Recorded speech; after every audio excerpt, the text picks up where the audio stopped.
वंदो चक्रधरा कृपा गुणवरा सर्वेश्वरा चित्त कारुण्या नटनागरा द्वैकरा विघ्नादिदोषा हरा संबंधे जडजीव तारुणवरा पुता कृता हि धरा दातारा करुणा करा वर्मते द्यावी वो गुर्जरा श्री गोपाल कृष्ण महाराज की जय सर्वाज्ञ श्री चक्रधर स्वामी की जय.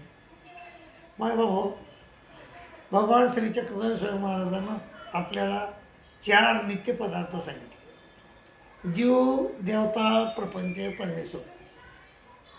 जीव हा अनादीचा जीव हा तमात असतो आणि तिथं तो जडमूड स्थितीत असतो. सुखदुःख रहित अवस्था, सुख नाही आणि दुःख नाही अशा अवस्थेत राहतो. आणि देवता आपापल्या स्वरूपी असतात. त्यांची 5 स्वरूप आहेत, हे 9 स्वरूप आहेत. म्हणजे कर्मवी, अष्टदेवनी, अंतराळ, स्वर्ग, सत्यकाय, कोण शिराब्दी, अष्टभैरवी स्वरूप, चैतन्य, असे प्रत्येक देवता आपापल्या स्वरूपामध्ये राहते. आणि तिथं पंचप्रकाराने युक्त असते. खालच्या देवतेपेक्षा वरच्या देवतेजवळ पंचप्रकार जास्त असतात. असे जास्त जास्त जास्त होत मायाजवळ अत्यंत अमर्याद पंचप्रकार असतात. तर हे असे आपापल्या स्वरूपी पंचप्रकाराने युक्त असतात. आणि प्रपंच हा भैरव स्वरूपी असतो. तो निधी रूपानं किंवा अव्यय रूपानं असतो. निधी रूपानं म्हणजे कसा सांगतो तुम्हाला, की एका विहिरीमध्ये पाणी, तर ते पाणी किती बी काढलं तर तेवढंच राहतं आहे. त्याप्रमाणे हे 5 भूतन 3 गुण जे आहेत, तर अष्टभैरवाच्या ठिकाणी येतं 5 भूतन 3 गुण. तर ते 8 त्याचे कितीही ते द्रवले आणि तरी ते तेवढेच राहतात. म्हणजे अनंत ब्रह्मांड येतं. त्या अनंत ब्रह्मांडासाठी त्या भैरव स्वरूपातूनच प्रपंच द्रवल्या जातो. आणि प्रपंच द्रवतो आणि त्याचे 3 ढीग तयार होतात. म्हणजे एक सूक्ष्माचा, एक स्थूळाचा आणि एक कारणाचा, असे अनंत. म्हणजे तो सांगायचं म्हणजे तो प्रपंच हा निधी रूपानं किंवा अव्यय रूपानं असतो. आणि परमेश्वर चैतन्य पण असतात.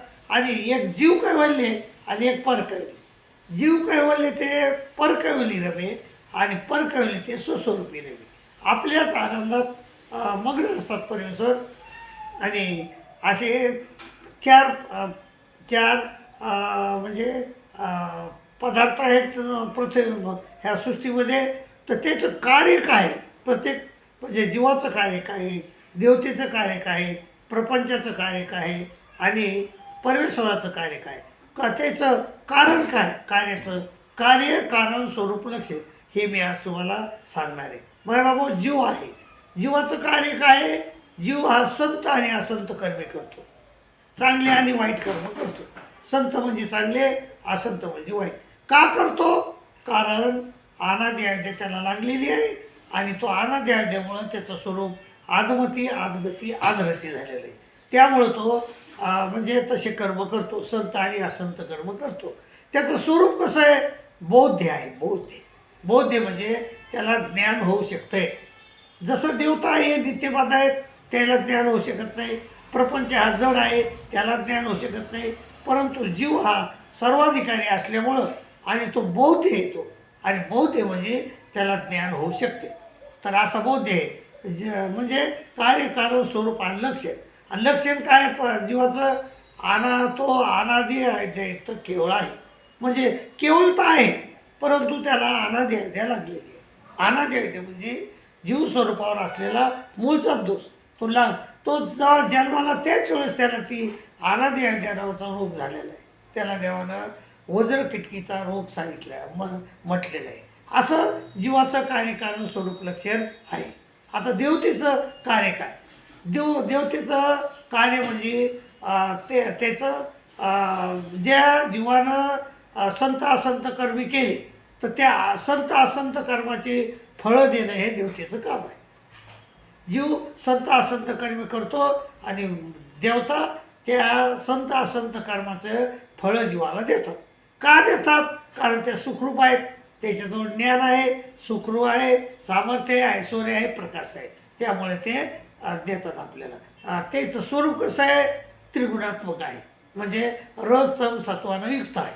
हां, आणि त्याचं स्वरूप लक्षण काय आहे? ते अकेवळ आहे, म्हणजे ह्या तीन गुणानं केवळ होतो त्याचं भंगलेलं आहे. आणि त्या नित्यबद्ध आहे, नित्यबद्ध म्हणजे त्याच्याजवळ जेवढं आनंद आहे, जेवढं सुख आहे तेवढंच राहते, कमी जास्त होत नाही. जेवढा आनंद आहे तेवढाच राहतो, जेवढं ज्ञान सुख सामर्थ्य तेवढंच राहते. ज्ञान सुख ऐश्वर्य जेवढं आहे तेवढंच राहते, आणि प्रकाश आहे तेवढाच राहतो. असं त्या नित्यबद्ध आहे. आणि त्या दुसऱ्याचं ज्ञान अकेवळ आहे का, अशा प्रकारे हे देवतेचं. आता प्रपंच कसं आहे? प्रपंच हा जड आहे, तर प्रपंचाचं कार्य काय आहे? म्हणजे सृष्टिकाळी दिसतो आणि संहारकाळी नसतो. सृष्टिकाळी दिसे, संहारी नसे. आणि कारण काय? न नाशे हे कारण. कारण तो नासत नाही, कारण तो नित्य पदार्थ आहे. पण हा कार्याला आलेला प्रपंच जो आहे तो कार्यप्रपंच नाशल्या जातो. आणि जो भैरव स्वरूपी आहे, तर तो भैरव स्वरूपी तो नित्य पदार्थ आहे, तो नासत नाही. म्हणजे काय कार्य काय आहे? त्याचं कार्य आहे की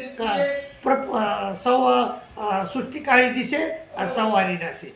कारण काय? न नासे, तो नित्यमध्ये असतो, नित्य पदार्थ असल्यामुळं नासत नाही, पण कार्यप्रपंच नसतो. आणि त्याचं स्वरूप कसं आहे? जड आहे. आणि कार्यकारण स्वरूप लक्षण काय आहे? अविद्यमान आणि जड आहे. त्याचं स्वरूप कसं आहे? ते जड आहे आणि म्हणजे अदृश्यमान आहे, आपल्याला दिसत नाही. तर सृष्टिकाळी दिसतो, पण संवारी मात्र दिसतं. संवार झाले आपल्याला तो प्रपंच दिसत नाही. असं हे प्रपंचाचं कार्यकारण स्वरूप लक्षण आहे. आता परमेश्वराचं कार्य काय? जीवाचं उद्धरण हे त्याचं कार्य आहे. कारण सर्व शक्तियुक्त, कारण त्याजवळ सर्व शक्ती आहेत. कोणत्या येतात? जडा आणि चेतना. जडा कोणत्या येतात? गुण धर्म ज्ञान विज्ञान ह्या जडा शक्त्या त्याजवळ आहेत परमेश्वराजवळ, आणि ओळखण्या ह्या त्याजवळ आहेत. म्हणजे ह्या जडा आणि चेतना शक्तीनं युक्त असल्यामुळं सर्व शक्तिमान आहे तो. आणि तो आजोपी आहे, सन्नव्यात्मा आहे, सर्वभूताचा ईश्वर आहे. त्यामुळं तो असं त्याचं कार्य आहे.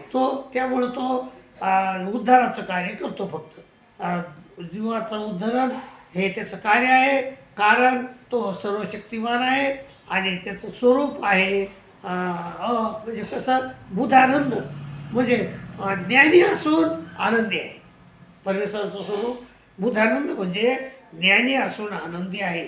त्याजवळ ज्ञान बी आहे, दोन प्रकारचं ज्ञान आहे, स्वरूपांग ज्ञान आणि शक्तिरूप ज्ञान, असे दोन प्रकारचे ज्ञान परमेश्वराजवळ आहेत. आणि ते बुधानंद आहे तो. आणि त्याचं लक्षण आहे मायायुक्त केवळ. माया त्याला त्याच्या संबंधात आहे. मायानं तो पण केवळ झालेले नाही परमेश्वर. मायाचा त्याच्यावर काही परिणाम झालेला नाही. माया जिथं संबंधात पातळी असे ते तिथं पवे. माया जरी परमेश्वराच्या संबंधाजवळ आहे, मायाचं शरीर जरी ते धारण करतात, पण माया त्यांना ओळखू शकत नाही. कारण माया जिथं संबंधात पातळी असे ते तिथं पवे असं म्हणलेलं आहे. बाबा असे जीव देवता प्रपंच परमेश्वर यांचे कार्यकारण स्वरूप लक्षण मी तुमच्यापुढं मांडलेलं आहे. तुम्हाला हे पटलं तर घ्या मायबाप हो, आणि त्याचा अभ्यास करा.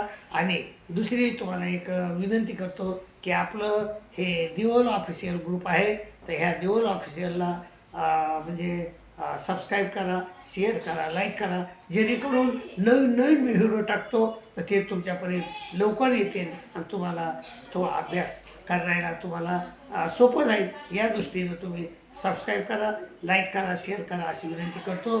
आणि तुमची रजा घेतो. बाबा दंडोत प्रकार, दंडोत प्रमाण, दंडोत.